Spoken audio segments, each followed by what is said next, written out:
তাই আমার প্রশ্নটি আমার মা বলবেন। ধরুন আমি যদি বলি যে আপনার দুজন মা আছেন, ও একজন নাস্তিক। যে আমাদের সৌরজগতে কয়টি গ্রহ আছে, ও জানে না। আপনার কয়জন বোন আছে? ও একমাত্র কন্যা। না, ঠিক তা নয়। আমার নাম আয়ান এবং আমি একজন শিল্পী। আমি হাই স্কুলের ৩য় বর্ষে ছাত্রী এবং আমি ইসলামে বিশ্বাস করি না। আসলে আমি ভালো কথা বলতে পারি না, তাই আমার প্রশ্নটি আমার মা বলবেন। আমি দুঃখিত, ওর প্রশ্নটি খুব একটা শিক্ষণীয় নয়, কিন্তু ইসলাম সম্পর্কে এটাই ওর প্রথম প্রশ্ন, তাই দয়া করে বুঝবেন। অবশ্যই অবশ্যই। বোন, আপনাকে স্বাগতম।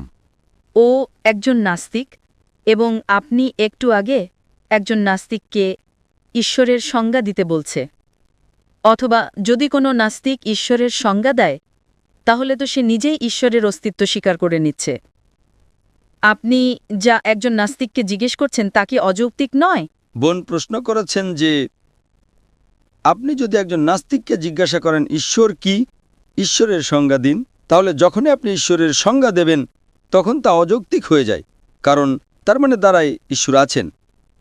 ঈশ্বর আছেন, যেমন বোন আমি যদি বলি যে আমাদের সৌরজগতে কয়টি গ্রহ আছে, কি?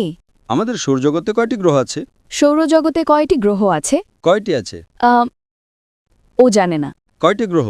সম্ভবত ৮টি। ৮টি। ৮টি গ্রহ।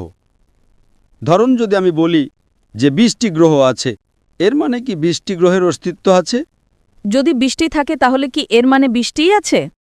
না, ৮টি আছে। ঠিক আছে। আপনার কয়জন বোন আছে? ও একমাত্র কন্যা। কোনো ভাই আছে? আমি একমাত্র সন্তান। একমাত্র সন্তান, ঠিক আছে। আপনার কয়জন মা আছে? আপনার কয়জন মা আছে? একজন। একজন মা, ঠিক আছে। ধরুন আমি যদি বলি যে আপনার দুজন মা আছেন, ঠিক। আমি যদি বলি ২ এর সংজ্ঞা দিন। ২ মানে ১ + ১ হলো ২। আমি ২ এর সংজ্ঞা দিয়েছি বলেই যে দুটি মা থাকবে তা নয়। আপনি কি বুঝতে পারছেন? আমি যদি বলি যে আপনার দুজন মা আছেন এবং আপনি বলেন না দুজন মা নেই, আপনি আমাকে জিজ্ঞেস করবেন ২ এর সংজ্ঞা কি। আমি বলবো ২ মানে ১ + ১ হলো ২। তাই আমি ২ এর সংজ্ঞা দিয়েছি বলে যে দুজন মা থাকবেন তা নয়। যদি দুজন থাকে এর মানে যে দুজন আছে এটা সত্যি নয়। যেমন আমি যদি বলি আমার উচ্চতা ১০ ফুট, আপনি আমাকে জিজ্ঞেস করবেন ১০ ফুটের সংজ্ঞা দিন।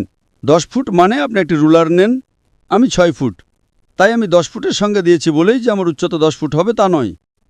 তাই সংজ্ঞা দেওয়ার মানে এই নয় যে অস্তিত্ব থাকতে হবে। সংজ্ঞা দেওয়ার মানে হলো আপনি যে বলছেন তা ধারণাটি বুঝতে পারছেন।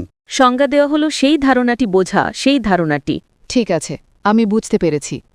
এবং আপনি যা বললেন তা শুনে আমি আরও বেশি বিশ্বাস করতে পারি যে ঈশ্বর আছেন। ধন্যবাদ বোন। বোন, আপনি কি ইসলাম সম্পর্কে কিছু শুনেছেন? হ্যাঁ, কারণ আমার মা একজন মুসলিম। আপনি কি বিশ্বাস করেন যে একজন ঈশ্বর আছেন?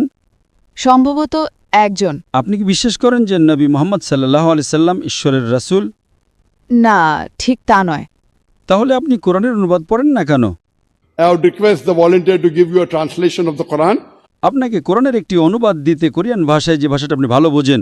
আমি আপনাকে এটা পড়তে বলবো এবং নবী মুহাম্মদ সাল্লাল্লাহু আলাইহি ওয়াসাল্লামের জীবনী সম্পর্কেও পড়তে বলবো, এবং আমি সর্বশক্তিমান ঈশ্বরের কাছে প্রার্থনা করি যেন তিনি আপনাকে এক ঈশ্বরে বিশ্বাস করার এবং নবী মুহাম্মদ সাল্লাল্লাহু আলাইহি সাল্লামকে ঈশ্বরের রাসূল হিসেবে বিশ্বাস করার হেদায়েত দেন।